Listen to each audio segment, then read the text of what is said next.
It is such a privilege to be part of a community where the love and grace of God is impacting people's lives in such a way they want to go out and bless and serve and love on other people. This is the team that went this year. I'll put a picture up in just a second. We had over 68 people from our church, 68, that traveled down to Belize for the last 7 to 10 days.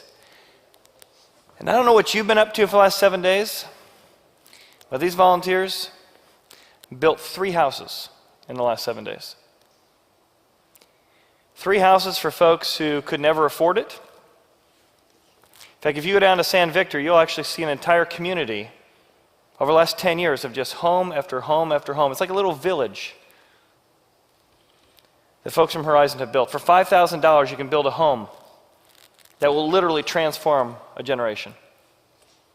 Little children with cleft palates who will be shunned from society, mocked, embarrassed. Their faces were completely changed this week. Follow-up from surgeries from years past was done to make sure that children who got cleft palate surgeries for free were now on the right trajectory. Little villages that don't have any access to pharmaceuticals had our pharmacy team come and offer free medication, free diagnosis from village to village to village. This morning we're looking at why churches do what they do. What should a church do? How did the idea of a church get started? As we look at the book of Acts, we're going to discover how do we go from Jesus left to all these churches popping up all over the place. 3 years ago, I went on our Belize trip. When I did, I met Sue Furtwangler. I didn't know her very well at the time. She and her husband Brett had been attending. They enjoyed the people, they enjoyed the services, they enjoyed the music, but they were so excited about the idea of going on a medical mission trip. I remember the whole trip, I saw her walking with her cane. She told me that her doctors had told her that she wasn't doing well and probably shouldn't go on a medical mission trip. I didn't realize they gave her weeks, maybe months to live. And the last place she should be is a place without medical care. The last place she should be is in a third world country. Yet Sue said that she had investigated in her life the death-defying solution of Jesus Christ and had concluded that death had been defeated for her, that even if she died, she had full trust and confidence that Jesus Christ would raise her physically from the dead one day. Therefore, if the worst they can do to you is kill you, and you've taken care of that problem, you are free to serve in a way that no one else can. And she went down and served alongside her daughter and her husband. And any of you who met Sue in small group, as she shared up on stage, you recognize a person who did exactly this. She investigated this death-defying solution, and it brought such a confidence into her life. She had a personal revolution of generosity, of hope-giving.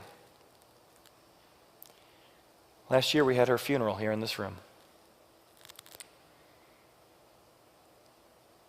And at her funeral, we both wept together, shared stories of her life together, but mostly we were inspired that a woman who had so come face to face for so long with her own mortality had such peace and confidence that death was defeated for her, that she lived in a radical, others-centered approach. And as we look at the book of Acts today, we're going to discover that when you investigate the death-defying solution, it does ultimately, if it's true, lead to an inside-out personal revolution that will free you from the fear of death. It will free you from self-centeredness. It will free you from things you didn't even know you were entangled with. So here's the question. How did churches get started, and what are they supposed to do? Rodney Stark is a sociologist and historian.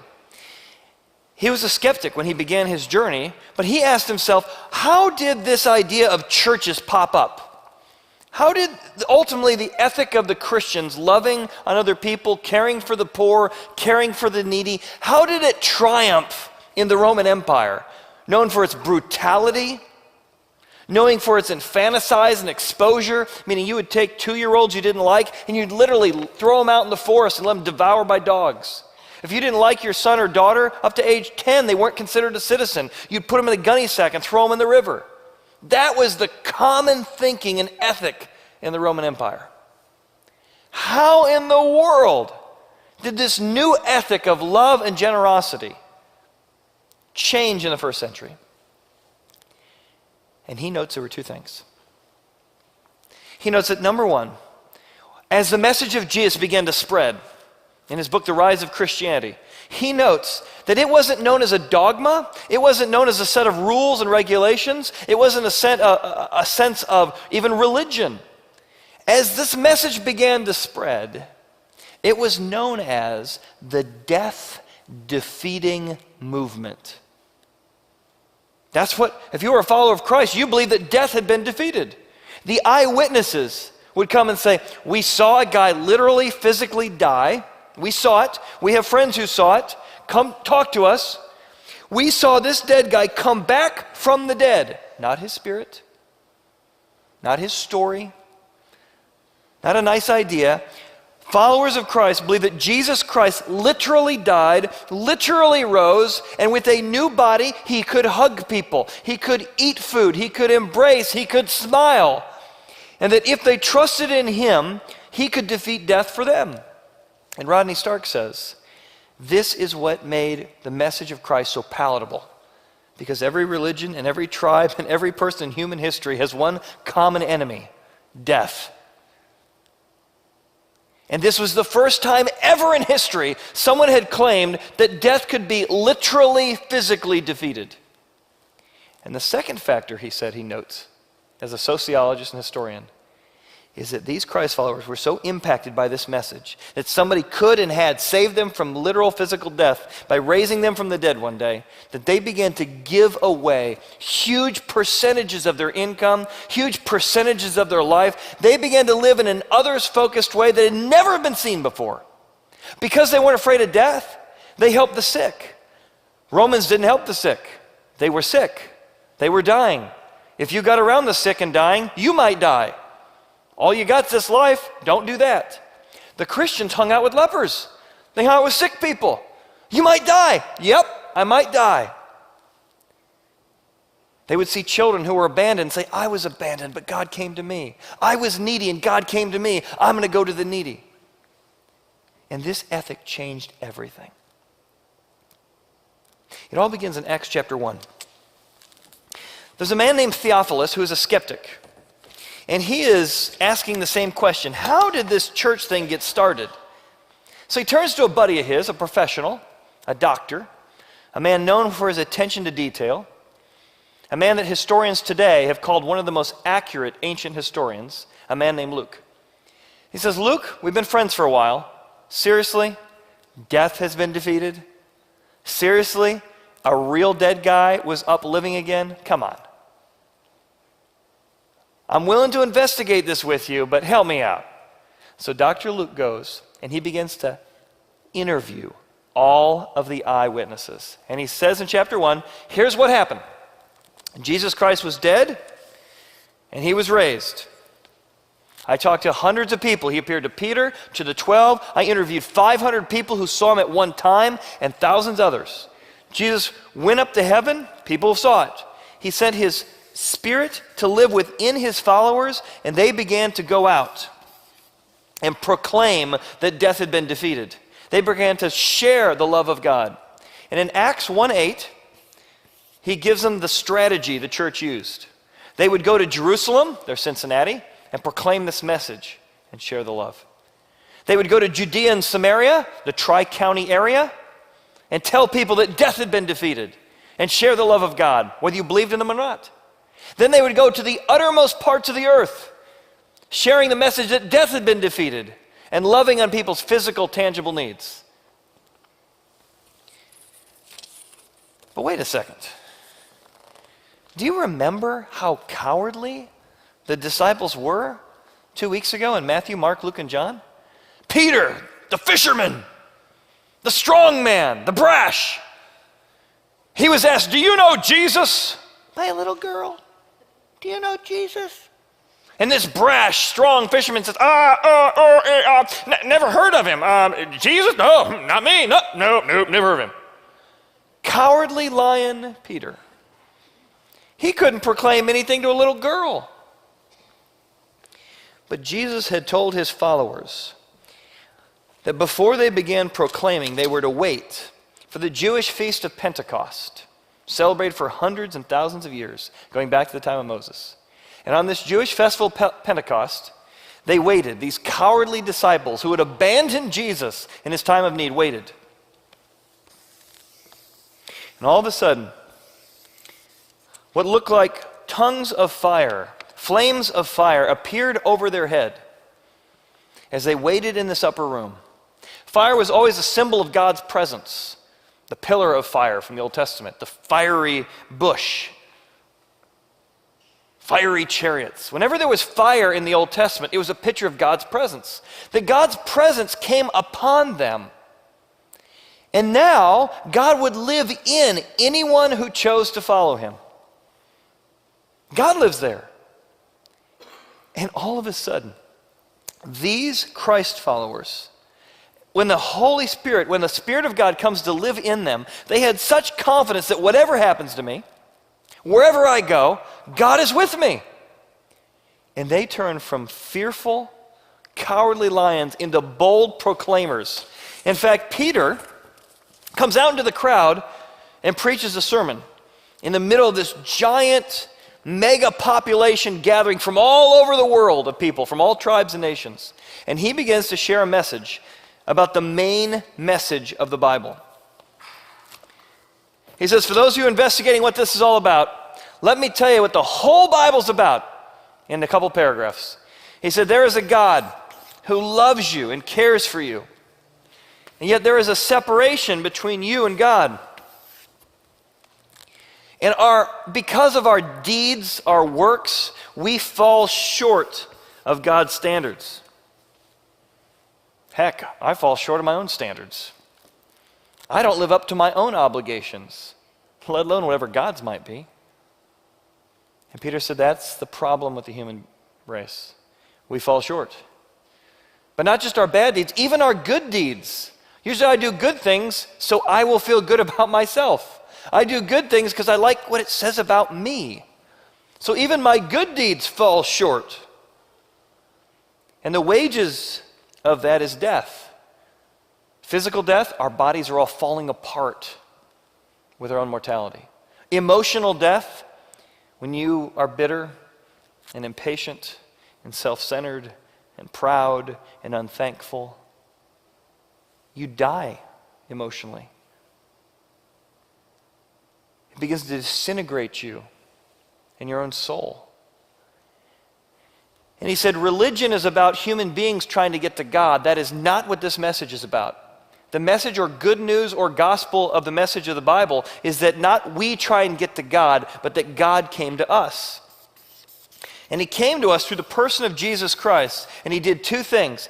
He died the death we should have died, and he raised himself from the dead, so that if you accept him as forgiver and leader, God comes and lives in you. And you can know right now that God is with you, and when you die physically, he will raise you back from the dead. And 2,000 or 3,000 people heard this message and said, I want that. And Peter said, and by the way, this isn't just a teaching or a philosophy. We saw it. We saw a dead guy walking. Now you might say, oh, this is crazy talk. Chad, this is what Christians believe? Just stick with his story goes on. Or the spirit of being generous goes on. But literal Jesus is literally alive? Now at Horizon, you can believe whatever you want. This is our exploring service. We're yours to explore. If you don't believe that Jesus Christ physically died and physically rose, that's fine. But you see why you'd want to? You know for sure that the worst that could happen to you is the best thing that could happen? Do you think how you'd want it to be true? Now I found that it is true. Not because I want it to be true, although I do, because the evidence of history supports it. So he finishes this big long sermon, Peter does. And all kinds of people begin to say, you know what? If I've been rescued from the one thing I couldn't ever conquer on my own, death, I'm indebted to that man. I'm indebted to God for this.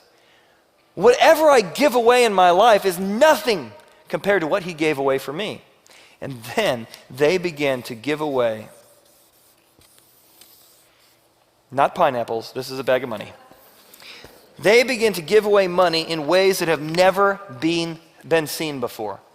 Josephus, an early historian, a Jewish historian, says that the ethic of the Roman Empire is that nobody gave anything to anybody.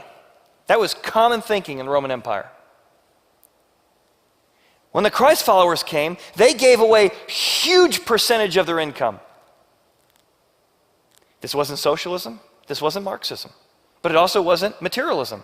It was something brand new. It affirmed property rights, like free market capitalism. It didn't affirm coercion, like socialism. And yet it was radically not like greed or materialism. Never seen before. Radical generosity, motivated by grace. There was one philanthropist, a business owner named Barnabas. He was so inspired that God had rescued him from death, the death-defeating solution. He began to give away money, and it inspired so many others to give away bigger and bigger and bigger percentages. They nicknamed him the Son of Encouragement. Well, as every time you become really radically generous, everybody wants your money. So there becomes a problem in the early church. Two groups of widows that they're trying to help out. And one group of widows feels like they're being favored. There's favoritism going on, maybe even racism going on. So they say, we need somebody to help with this. So they hire a man, or they don't hire him, they ask a man named Stephen to come and fix it, to make sure that they're giving their money away in the best possible way. And he does. And he fixes the issue, and he shows clearly that there was no racism, and they keep moving forward. And the church explodes again. It explodes both with this death-defeating message and this personal revolution. But Stephen becomes a spokesperson after that moment for the early church. He gets called in to stand before the Sanhedrin, this corrupt religious group. And they say, what are you doing over there? What's going on with this new message? What's this all about anyway? And Stephen gives his own fast-track Bible. He summarizes the entire Bible in one chapter. He says, all our life we have fallen short. All of our life God has come and offered us forgiveness. And all our life the religious people have said, I don't need forgiveness. I'm good enough out of my religion. And we, the religious people, are the most blind and the most lost. Because when you don't realize you're sick, you don't need a doctor. So God sent us prophets, we killed them. God has sent us kings, we rejected them. God has sent us judges, and we abandoned them. We, the religious people, are missing out on God's forgiveness and God's leadership. This didn't go over well. This didn't go over well at all. All the religious people grab giant rocks about the size of a softball. They bring Stephen out, and they stone him to death. And Stephen gets stoned. Not the good way. He dies. Stephen dies as the first martyr, but as he's being brutally beaten, as he's being crushed, as he's having rocks thrown at him, something amazing happens. With a smile on his face, he looks up as he's being killed and says, I see Jesus standing at the right hand of God to welcome me into heaven. And he looks at those who are brutally murdering him in that moment. And he says, Father, forgive them, for they know not what they do. You talk about a personal revolution. It's one thing to forgive your mother-in-law or your mom, but to forgive that kind of enemy, where does that power come from? You see, only in the message of the Bible do you realize that you were an enemy of God, and yet He forgave you. And if you were an enemy and He forgave you, then whatever enemy you have in this world, whatever forgiveness you give them is nothing compared to what you received.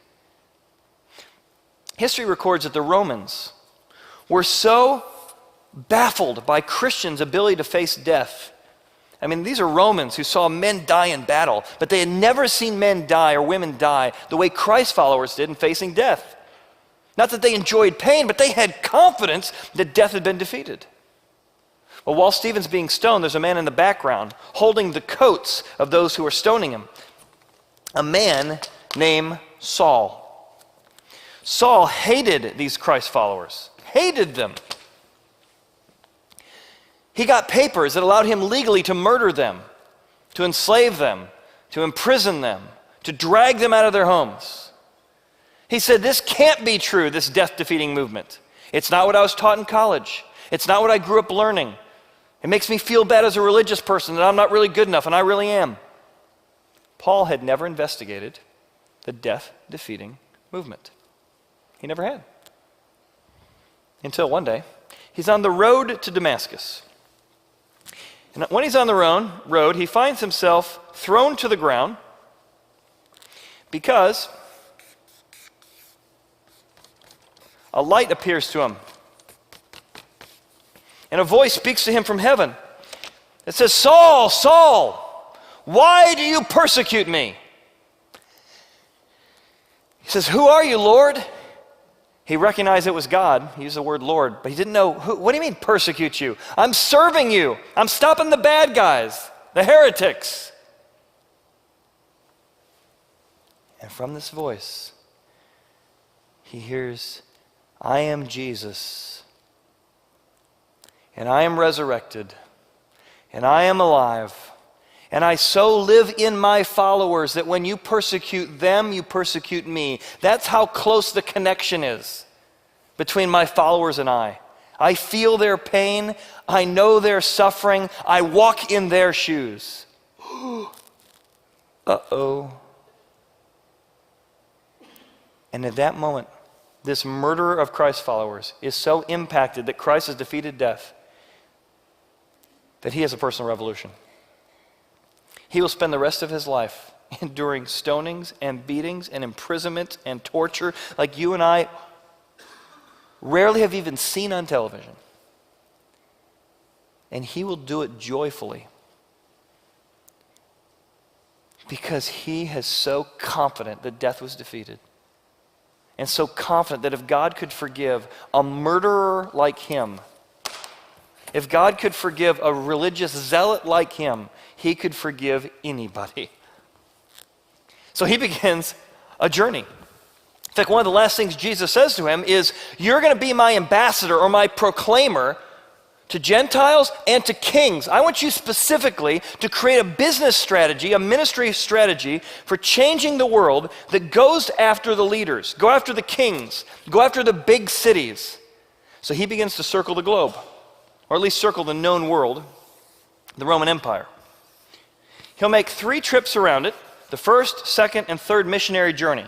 He'll go to the big city. He'll meet with skeptics who don't believe at all what he believes. And he'll reason with them. He'll give them evidence. He'll challenge them like I'm challenging you to investigate the facts. He uses philosophy. He uses reason. He uses history.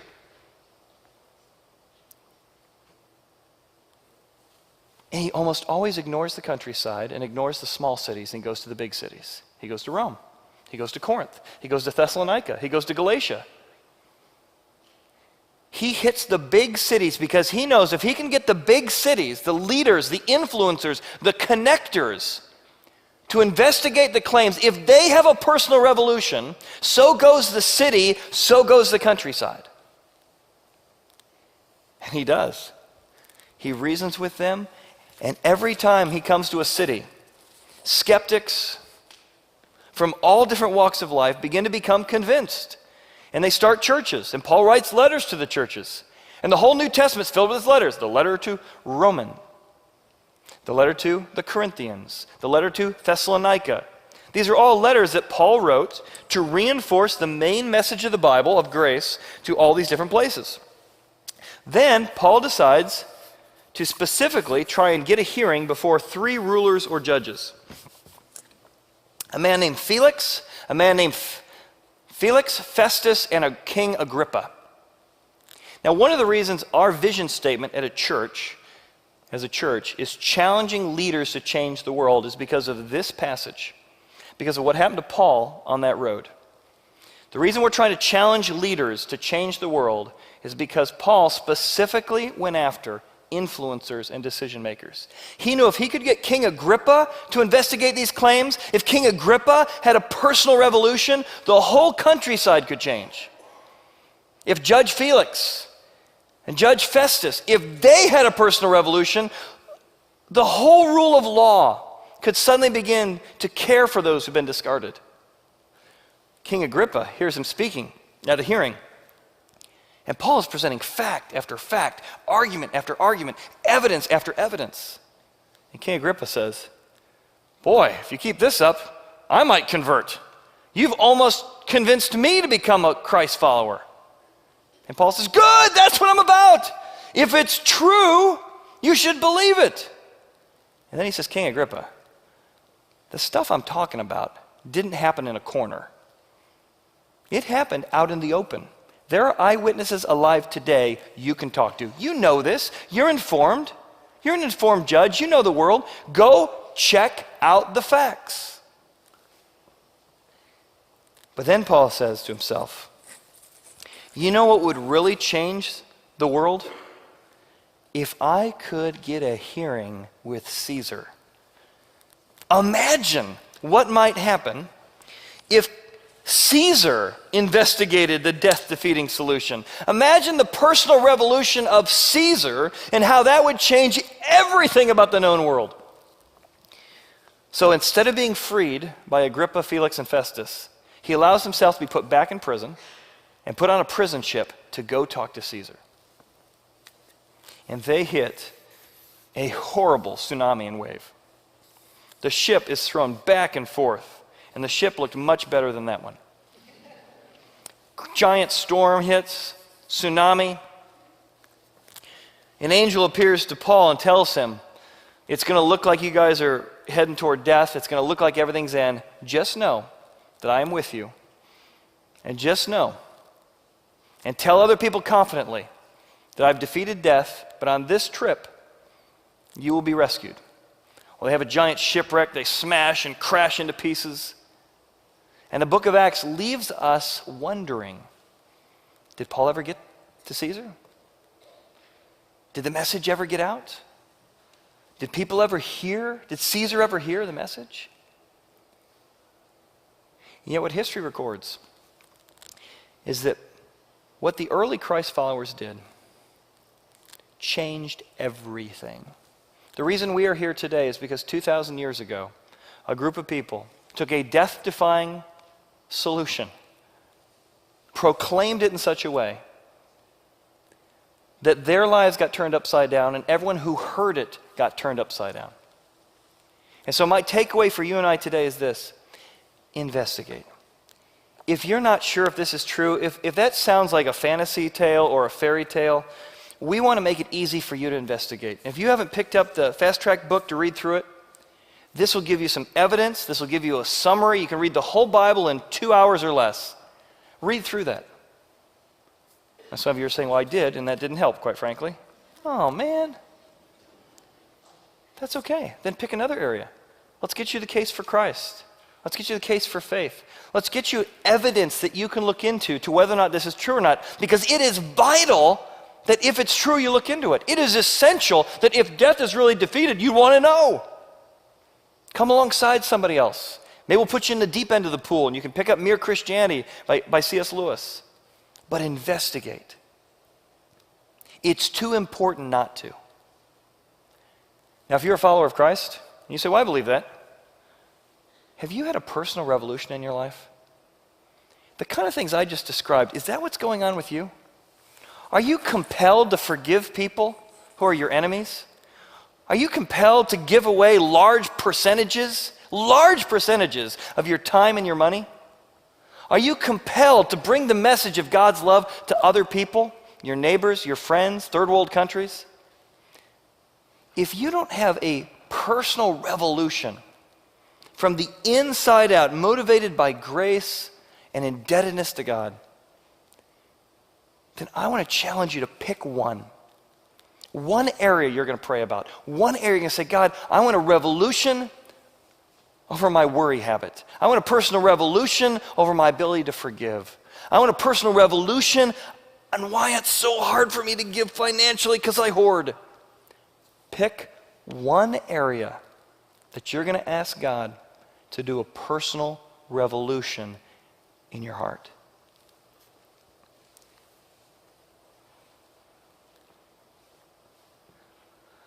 Last year we did that funeral for Sue.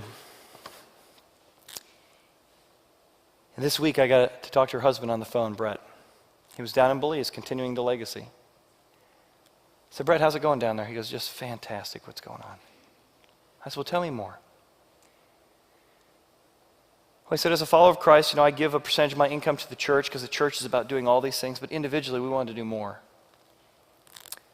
See, when Sue and I went down to Belize, we realized, like I mentioned already, that 13 to 16-year-old girls, if they can't afford the money for school that year, over 50% of them end up in prostitution. And you know how much it cost for that initial deposit to get into school? I thought, man, I can't imagine. $20. So we decided that we are going to, and have been, giving so little girls can have the whole trajectory of their life changed. Setting them up for education, setting them up away from a world of shame and corruption and dirtiness and being used. They picked one. For them, it was the 13 to 16-year-old girls who need education in Belize. I don't know what it will be for you, but pick one. Maybe here at Horizon you say, you said feed my starving children. What's that? Here in April, last year we as a group packed 187,000 meals for starving children in Africa and the Philippines. This year we're going to try and pack 250,000 meals in 4 days. If you weren't here last year, sign up. If you've never been on a Belize trip and you go, well, I'd like to try that. If your kids are open to going on a trip, we have parents and kids trips. My daughter's going this year as a freshman for the first time, down to work with orphans. But pick one. One thing you can do immediately in this city. One thing you can do immediately in the Tri-County area. And one thing you can do for the uttermost parts of the earth. But when you investigate the death-defying solution, if it really sticks, and if you really, really get it, it always leads to a life-changing, personal, inside-out revolution.